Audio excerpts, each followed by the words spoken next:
Greetings from an undisclosed location far north of North Dakota.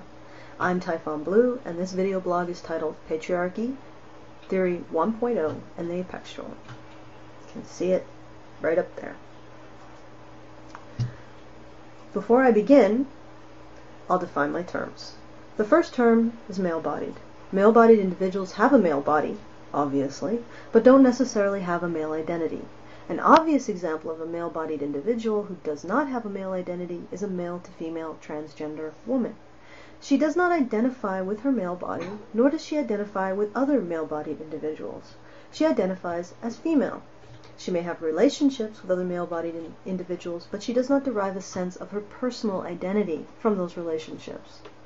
The second term is Patriarchy 1.0. I've created this term to distinguish the current mainstream version of patriarchy theory with the updated patriarchy theory, Patriarchy 2.0, that I have developed to better reflect the observable phenomena within our society. Patriarchy 1.0 is the feminist proposition that male-bodied individuals benefit from the preponderance of male-bodied individuals occupying high-status positions in our society.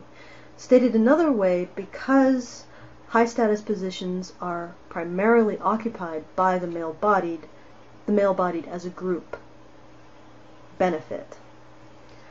The third term is apexual. This is a portmanteau of apex and sexual, coined by me, and refers to a male-bodied individual who derives its primary identity from its position within a status hierarchy rather than a positive relationship with other male-bodied individuals. Now that I've defined my terms, on with the vlogging. The apexual identifies not with the similarities it shares with other male-bodied individuals, but in how distinct from other male-bodied individuals it can make itself. The primary drive of the apexual to develop uniqueness compels it to move up the status hierarchy.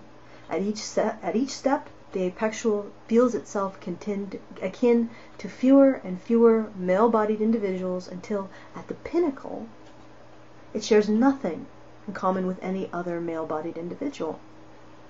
The ultimate goal is to share nothing in common with any other male-bodied individual. In fact, without this drive to uniqueness, this drive for apexuals to differentiate themselves from the male body, the hierarchy would not exist or function.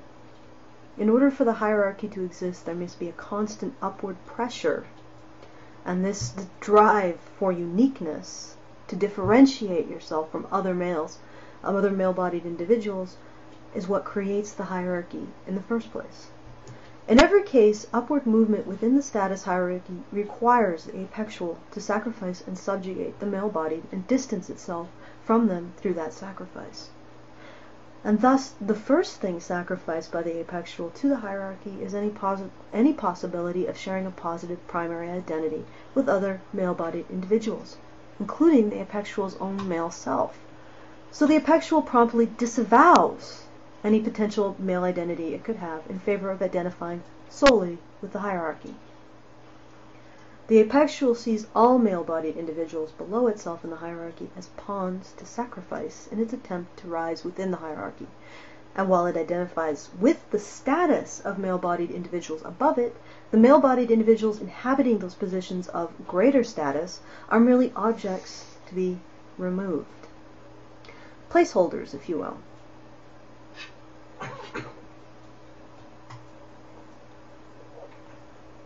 In that sense, the apexual shares no identity with other male-bodied individuals, but a desire to see them as tools to its own advancement in the hierarchy.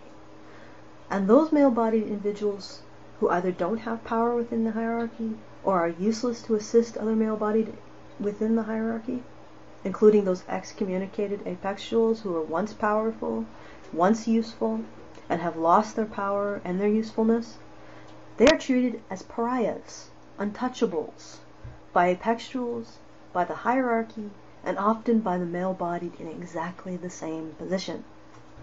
So central is the hierarchy to the apexual identity, an apexual at the bottom of the hierarchy, who has borne the brunt of the hierarchy's demanded subjugation its entire life, will readily offer the ultimate sacrifice in support of the hierarchy that has subjugated it. In song or in heaven, the martyred apexual sees the final realization of its apexual yearnings. It has sacrificed everything it could to support the hierarchy, even its own male-bodied blood, and in so doing becomes one with the hierarchy in its last moments, at least in its own mind. The apexual is nothing without the hierarchy, and the hierarchy can only exist if the apexual is willing to sacrifice anything for it. To summarize, the apexual identity is defined as a male-bodied individual deriving its positive primary identity from its differentiation from other male-bodied individuals. This desire for uniqueness compels an apexual up the status hierarchy, and in the process, the successful apexuals learn to sacrifice other male-bodied individuals, including themselves, for the status hierarchy. Now that I've explained the nature of apexuality, I'm going to explain its relationship to Patriarchy Theory 1.0. Patriarchy Theory 1.0 is the proposition that male-bodied as a group are benefited by most positions of power being held by other male-bodied. Stated again, Patriarchy Theory 1.0 is the proposition that the male-bodied as a group are benefited by most positions of power being held by apexuals. Are you starting to see the problem with this theory? Why would male-bodied individuals as a group be benefited by positions of power being held by apexuals? Again, apexuals do not share a primary positive identity with the male-bodied. They don't even share a primary positive identity with each other. Their primary positive identity is with the status hierarchy itself, and all the necessary actions and motivations required to climb it, all of which involve differentiating themselves as much as they possibly can from other male-bodied individuals and being ready and willing to sacrifice themselves and other male-bodied individuals. In light of that, can you actually trust apexuals have the best interests of the male-bodied at heart, even if they are male-bodied themselves? No. No. Now one might counter, if apexuals don't benefit the male-bodied, then why are apexuals invariably male-bodied? The answer is simple. For the same reason that male horses are the ones who are gelded. Because it's damn hard to geld a mare. Likewise, it's damn hard to make a woman give up her gender identity in favor of sacrificing herself and other women in a status hierarchy. And since a status hierarchy necessitates both individuals to be sacrificed and individuals willing to do that sacrifice, women find themselves squarely outside of it. They also usually find themselves squarely outside of the sacrificing, too. A male-bodied individual is easily separated from his identity as male, just like a male horse is easily separated from his balls. This leaves him vulnerable to being gang-pressed into a hierarchy by his own desire to earn back a socially positive identity. This despite the fact that these hierarchies don't exist to benefit the male body, they exist to maintain themselves, and have painted history red with the blood of the male-bodied. Further, the concept of the apexual explains research into the in-group bias of men and women that found that women markedly prefer other women than men do other men. In its intro, the study explains how women have been marginalized from hierarchies. But in light of apexual theory, it may be that women aren't willing to sacrifice themselves on other women, both of which are fundamental building blocks of the hierarchy. Without sacrifice, there is no hierarchy. And without the drive to uniqueness, there is no sacrifice. Perhaps women's absence from hierarchies result from the fact that women don't feel the need to be in a hierarchy, and all the demands of sacrificing that entails in order to have a positive identity. Not easy to geld a woman. Or perhaps the causal arrow is reversed, and women have a greater in-group bias than men precisely because they don't engage in an apexual lifestyle that necessitates aggressive action towards other women. Because they don't have to fight tooth and nail with other women, they like them better.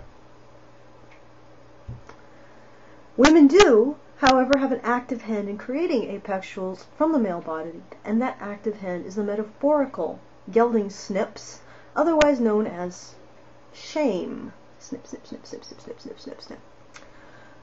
And women have been used and constricted by the hierarchy itself in order to heighten their function as agents of shame. But that's a story for another time. Anyway, I'll leave off with a question for the interested viewer to ponder.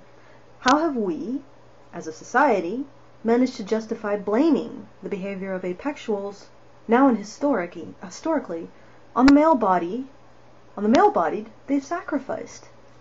An apexual does not share any identity with the male-bodied.